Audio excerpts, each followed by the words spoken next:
Hey, good morning, everybody. Dirk Beveridge here, founder of Unleash WD, and happy Friday. Happy Friday, April 9th, and I am absolutely thrilled to be with you this morning, this 10th day that we're together as we've been looking at the 10 lessons of COVID. And today we're going to wrap it all up with the 10th lesson that I've called Shift to Tomorrow. We're going to talk about that. Hey, welcome. Come on in. I really appreciate you being here. As you come on in, please let me know that you're here. Say hello. Let me know where you're from. And and then we'll say hello and we will definitely get going with this 10th lesson, Shift to Tomorrow. And by the way, if you're enjoying this, I'd appreciate if you hit that comment button or the like button if you don't mind, and then maybe share this with others so that they can come in as well. But come on in, say good morning, and I look forward to getting started. And we're going to get started in 2 minutes. All right, here we go.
I drink a half a Coke in the 45 seconds before we actually get out of that video, that song, whatever.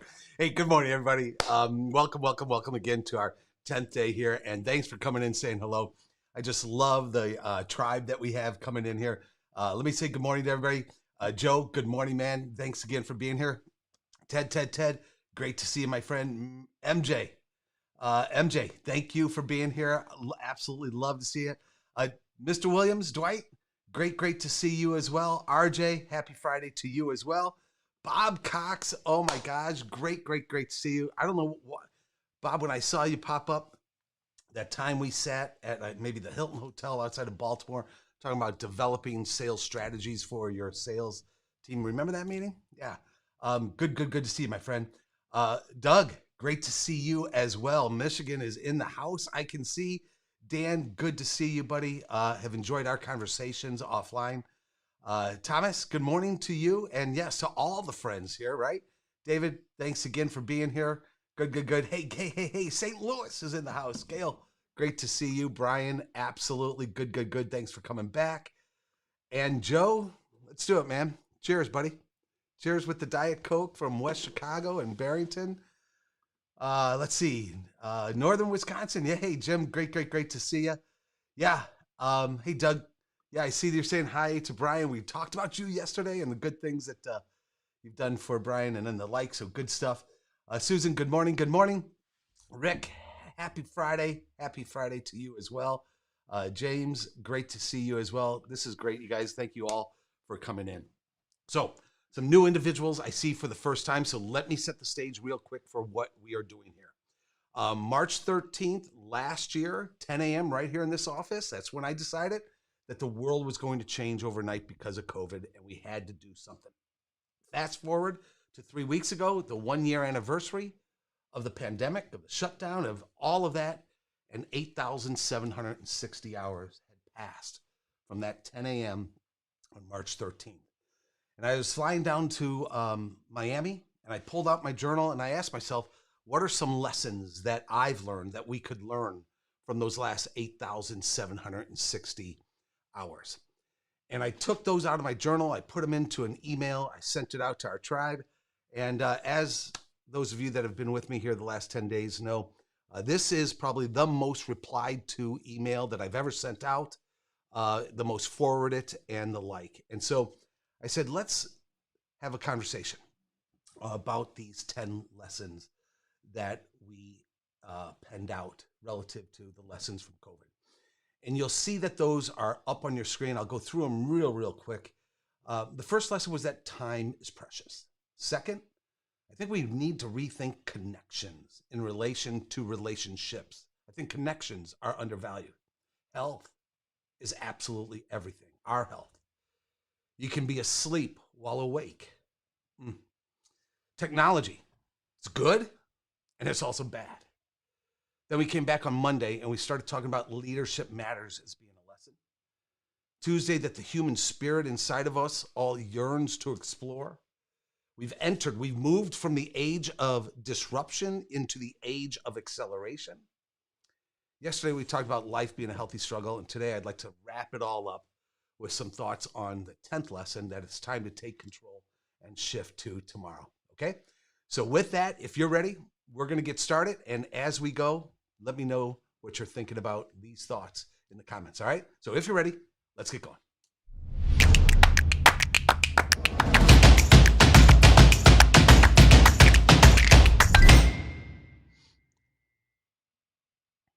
Okay, so lesson 10 of the last 8,760 hours of the pandemic.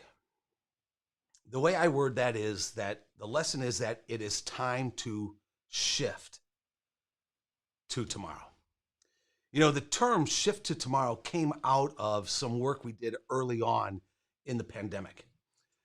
Early on in the pandemic, guys, it was March 13th, 10 a.m., right here, decided the world's going to change, what are we going to do? And it was in that conversation where we decided as a business, we needed to do 4 things. We needed to reach out to the industry and provide some inspiration, hopefully, some insight, some connectedness, and hug the industry a little bit. What came out of that was in 48 hours, we stood up what I believe was pretty darn cool. We stood up a series of live 20-minute conversations with brilliant individuals to just have conversations on Sunday afternoons about what's going on in the world and how do we lead ourselves, how do we lead our companies, how do we lead our teams. And for 4 weeks, we held these. I had 8 different conversations, 20-minute conversations for 4 Sundays in a row, 8 each Sunday for 4 Sundays in a row. And we were talking about leading through the coronavirus pandemic. But it dawned on me that we had to not just lead through the pandemic, that we truly did need to shift to tomorrow. That it's not just about getting through the pandemic, that it's truly shifting to tomorrow and coming out stronger on the other side. And I think all of that is still relevant today. So as I pulled out my journal and I thought about this lesson of shifting to tomorrow, here's how I worded it to myself. I said 8,760 hours is enough. It's done. The politicians have had their chance. They did what they did. It's now our time. It's now our time. It's our time to individually and collectively open up, to step forward, to inspire, to connect. Yes, to hug and to lead. The past 8,760 hours are just that, the past. We're certainly going to carry lessons forward, but those 8,760 hours, they're done. They're gone. They're over. Today, now, this Friday, April 9th, Today is all about tomorrow and the tomorrow after that. Tomorrow is about the next 8,760 hours. And in my mind, you guys, even the next 87,660 hours, the next 10 years. So I wrote, at hour 8,761,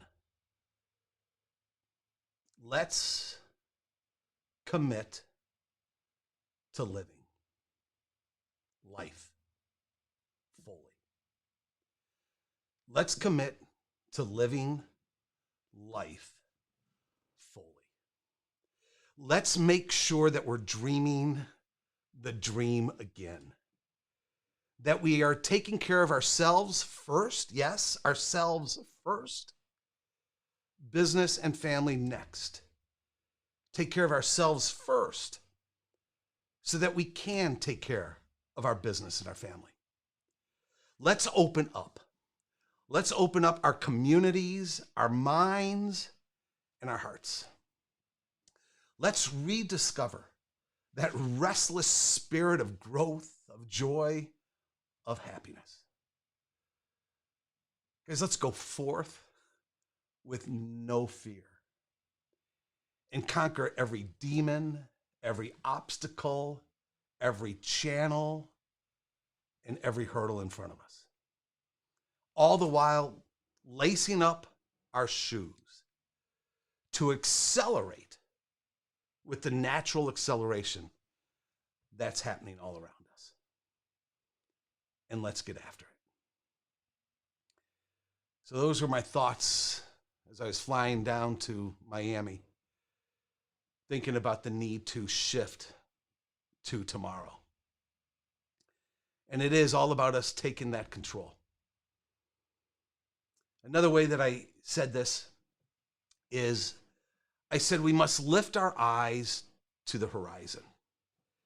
You know, as we were talking about leading through the coronavirus pandemic and the like, our heads were down, rightfully so. Our heads were down. We had to take care of the crisis right there in front of us. And the crises were everywhere. It was in our jobs, in our work, in our business. It was in our homes. It was with our friends. It was with our neighbors. It was in our communities. It was in our schools. It's with our children. It was everywhere. And our heads were down doing what we had to do. So at some point in time, I said, hey, let's pick our eyes up. And we've got to, and I believe this to my core today, we've got to pick our eyes up and we got to look towards that horizon.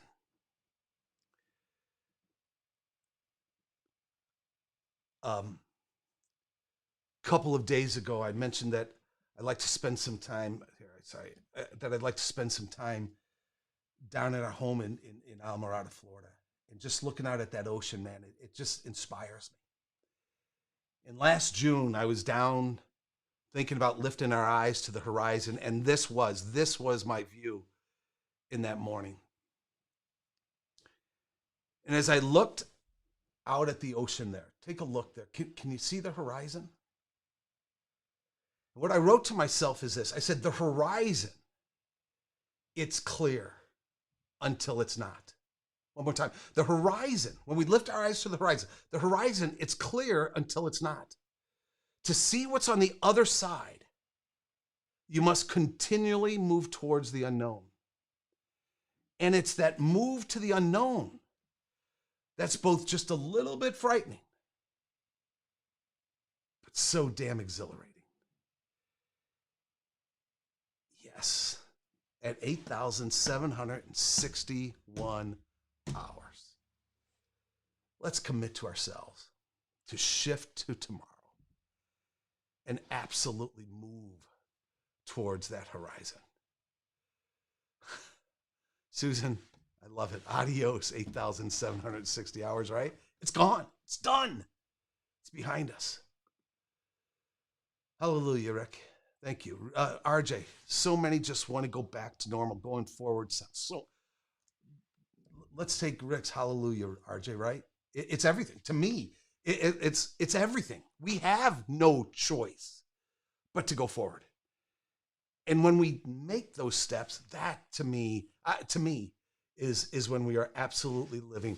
Jim, I love it. Back to normal has been banned in our vocabulary. Move on.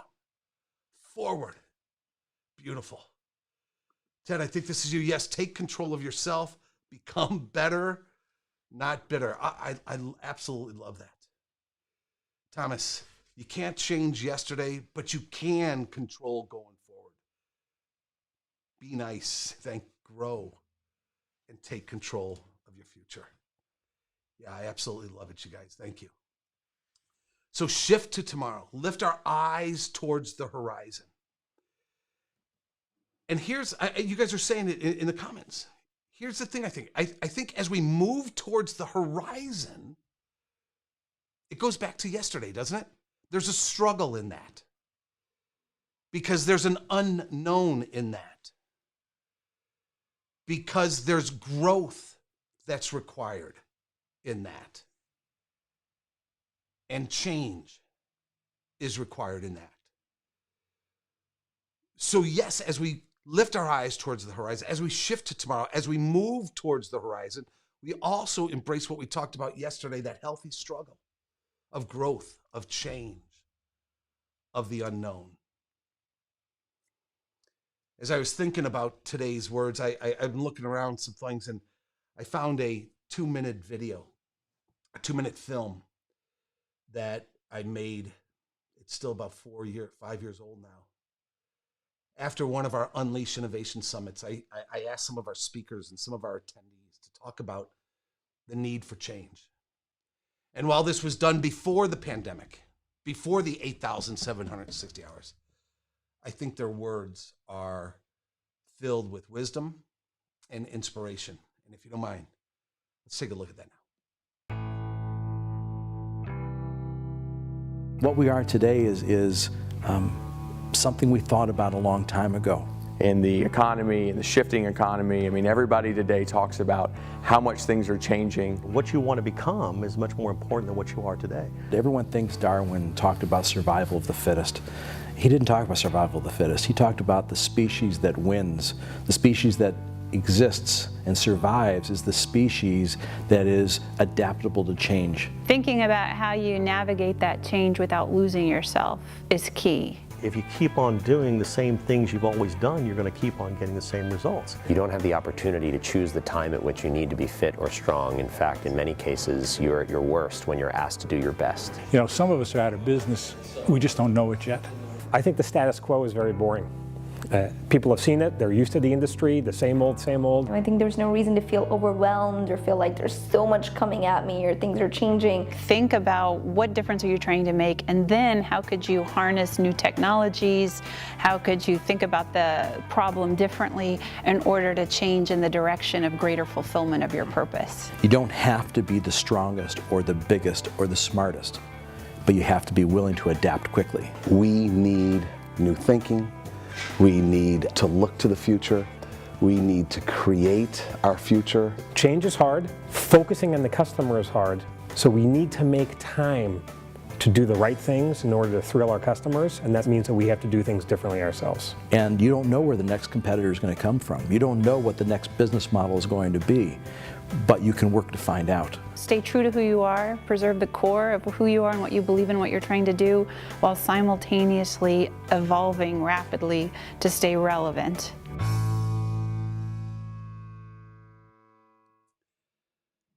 You know, they didn't use the term shift to tomorrow. They didn't use the term lift our eyes to the horizon. But I think that's what every one of them was saying. Right? So yes, at this 8,761 hour, are you ready? Let's, for ourselves, our families, our businesses, for each other, as I said earlier, let's commit. Let's commit to shifting to tomorrow. Let's commit to lifting our eyes to the horizon. Let's commit to living life fully. Let's make sure we're dreaming that dream again. Let's make sure that we're moving forward, as you've all said. Those of you that have been with me know that I've ended each of these lessons with a reflection. And the reflection that I have for today says this. I asked myself, Dirk, how will you commit to living fully as you shift tomorrow? I mean, my goodness, right? That's what we're here to do. Not to just get through life, not just to get through the pandemic, not just to get through the day, but to get through it all, living life fully. I got to remind myself that all the damn time, all the time. Joe, love new thinking. Thank you, buddy. Whatever it takes, Susan. Absolutely. I was thinking about putting that video in here, actually. Susan, I didn't do it. Pam, I agree with you. Being willing to adapt is absolutely, absolutely key. So, one of the things that was it 2 days ago, I reached over here and I pulled out this manifesto that I wrote several years ago. I call it my manifest, my innovation manifesto. Here are 30. If you want to know who Dirk Beveridge is, this is what I believe. This is who I am. This is what I believe down in my core. 34 statements of fundamental beliefs that I have, and we showed that a couple days ago as part of our conversations. And the reaction was, so many of you wanted that. So here's what I've decided to do, and I hope you'll be a part of it. Today wraps up our 10 lessons of COVID, but there's 34 different statements there. And starting on Monday at 9 o'clock Central for the next 34 days, we're going to take each one of those 34 statements and we're going to dissect them in these live streams. And I would absolutely love for you to be a part of that if you think that would be of interest to you. So let me start wrapping up everything, knowing that we're going to continue these, pivot to the manifesto statements next Monday. I want you to know that I appreciate every single one of you for being with us here. Ted, I appreciate the sentiment that it's been a great series. I appreciate you, Ted, being here. You give me motivation and inspiration to keep going, you and everybody else. So thank you. Susan, yay, yay, yay, yay. Me too. So guys, with that, I have one last thought for you. I'm gonna bring us back to a picture that I took down in Almirada last June when I was down. And here's the picture. Here's the picture that I took. Again, a lone sailboat out there, and it gets my mind going. And so I wrote down some thoughts, and if you don't mind, I'm going to end today with these thoughts. All right. So as I looked out, thinking about the horizon, here's what I said. I said, sail forth, my friend. Undoubtedly, there are rough seas ahead. Don't let the unknown seize the initiative. In this moment of calm, set your sights. Set your sights, raise your sails. Dream of what's over the horizon. Believe with all you have. Believe with all you have that soon that horizon is yours. Sail forth, my friend. 2021 is waiting for you. And tomorrow is waiting for you. Let's shift to tomorrow. Let's raise our eyes to that horizon. Go forth, every one of you. Have a great, great Friday, an amazing weekend with your friends, your family, your loved ones. I hope you're surrounded by your friends, your family, your loved ones. And absolutely enjoy the weekend. And thanks for being with us. RJ, thank you. I can't wait for the 34 days. Karen, thank you. Flavio, thank you so much. I appreciate it. Everybody, go forth. Have a wonderful day, a wonderful weekend, and I'll see you on Monday.